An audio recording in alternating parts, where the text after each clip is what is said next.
va être franchie. Tu vas escalader la marche de l'escalier, une marche de l'escalier qui va t'amener vers l'accomplissement du plan de Dieu pour toi. Si le Seigneur n'avait plus rien à voir avec toi, tu serais déjà mort. Tu ne serais pas ici, parce que tu aurais été inutile. Or, Dieu n'a rien à voir avec les inutiles. Tous ceux qu'il garde en vie, tous ceux à qui il prête encore son souffle de vie, ont du prix, sont importants à tes yeux. Voilà pourquoi tu es là. Donnez-moi un bon amen. Amen. Et je te l'entends encore. Amen. Amen. Wow. Le Seigneur venait d'exercer son ministère 3 ans et demi. Il a fait ce qu'aucun prophète n'avait osé faire ou pu avant lui. Il a ressuscité les morts. Jésus a marché sur l'eau. Il pouvait savoir qu'à tel endroit de la mer ou de l'eau, un poisson qui avait auparavant avalé une pièce de monnaie était en train de couler. Il a dit à Pierre, va, jette ton hameçon. Pile poil à l'endroit, Pierre, sans que son hameçon ne pouvait plus remonter, il s'efforce et un poisson en sort. Il ouvre la bouche du poisson et voilà, il y avait de l'argent pile poil de quoi payer l'impôt à César. C'est beau, hein? Alléluia. Il pouvait savoir ce qui s'est tramé dans les cœurs de l'homme. Cette apanage, cette exclusivité revenait qu'à Jésus. Lire ce qui se passait dans les cœurs de l'homme. Il fallait être Dieu. Alléluia. Il fallait être Dieu. Est-ce que vous savez que même le diable ne lit pas vos pensées? Amen. Il n'a pas cette autorisation. Même Mesmer qui fait des spectacles à la télé qui vous donne l'impression qu'il lit la pensée de l'homme, ça c'est du domaine de Dieu. Personne ne peut y accéder. Seul Dieu peut y accéder. Jésus pouvait donc savoir ce que les gens pensaient de lui. Alléluia. Après avoir exercé ce ministère, il va cesser. Il va te laisser arrêter. Amen. Il va te laisser prendre. On ne l'avait pas pris par la force, il s'est laissé prendre. Parce que la première fois, quand ils ont osé mettre la main sur lui, ils demandent, hein, qui cherchez-vous? Ils disent Jésus. Jésus dit, mais c'est moi. Et il tombe 3 fois de suite. Il se dégage de lui quand il dit c'est moi. Alléluia. Quand il dit c'est moi, en grec, ça veut dire je suis. Amen.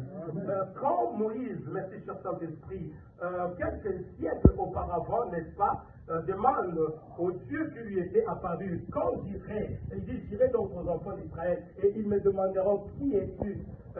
L'Éternel, Jéhovah, j'irai, lui dit, va leur dire, c'est lui qui s'appelle Je suis. Alléluia. Amen. Jésus va revendiquer la même chose. Il dit, qui cherchez-vous? Ils disent Jésus. Il dit, c'est moi. En grec, ça veut dire, je le suis. Donc, je suis le Jésus que vous êtes en train de chercher. Quand il dit je suis, les soldats tombent. Ils se relèvent. Amen. Il dit, mais on dirait que vous ne savez pas ce que vous êtes venus chercher. Qui cherchez-vous? Il pose la question. Il répond, mais Jésus dit encore, je suis. Et il tombe. Amen. Donc, il pouvait comme ça continuer jusqu'au lendemain. Amen. Il dira, laissez partir ceux-ci car ils ne savent rien. Prenez-moi. Il s'est offert pour toi. Amen. Il monte à la croix, il meurt. Une parodie de tribunal où des procès sera organisé. Il sera crucifié. J'aime bien quand Hollywood récite certaines choses. Hein, il rajoute des détails qui font beau à voir.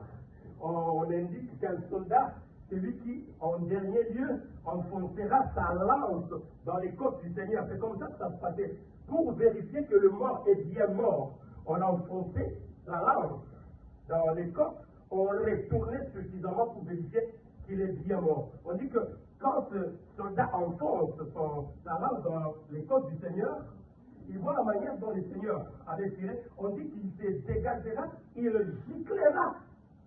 Alléluia. Amen. Il giclera des côtes du Seigneur, de l'eau et du sang. Et la personne dira, ça c'est dans les films. Véritablement, cet homme était Alléluia. Et puis il meurt 3 jours après, le Seigneur ressuscite. Pendant 40 jours, il va donner la preuve de sa résurrection. Ça, c'est ce que les Romains ne voulaient pas entendre. Amen. S'ils avaient même payé une garde pour veiller à la tombe, c'était pour pas que l'on ne puisse après parler de la résurrection. Parce que si Jésus ressuscite, c'est qu'il est Dieu. Moïse n'est pas ressuscité, Abraham n'est pas ressuscité, Isaac, Jacob ne sont pas ressuscités, Salomon, David ne sont pas ressuscités. Donc s'il ressuscite, il est plus qu'Abraham, il est plus qu'Isaac, il est plus que Moïse. Pour les Juifs même, c'est grave. Alléluia. Pour les Juifs, donc ils ont loupé le coche, comme on dit en français. Ils ont raté le moment où Dieu lui-même est venu leur rendre visite, alors